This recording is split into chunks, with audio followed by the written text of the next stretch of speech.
మన విద్యార్థులపై భౌతిక భారాన్ని అడ్డుకోవాలి. జ్ఞానంలో భారతదేశం ఎంతో ఎదిగింది. రోజు రోజుకి భారతదేశాన్ని ఎదుగుతున్న దేశం అని చెప్పుకుంటూనే ఉన్నాం.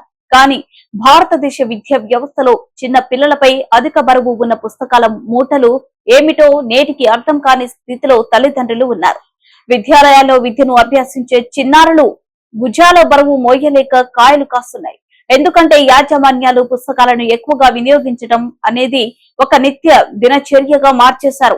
అగ్ర దేశాల పిల్లలు ఒక ట్యాబ్ తో ప్రత్యక్షమవుతుంటే నాగరికతకు సాంప్రదాయానికి చిహ్నమైన మన దేశంలో మాత్రం మోయలేని కేజీల బరువుతో చిన్నారులు ప్రత్యక్షమవుతున్నారు. కొన్నిసార్లు వాటి బరువును తట్టుకోలేక కళ్ళు తిరిగి కూడా పడిపోతున్నారు.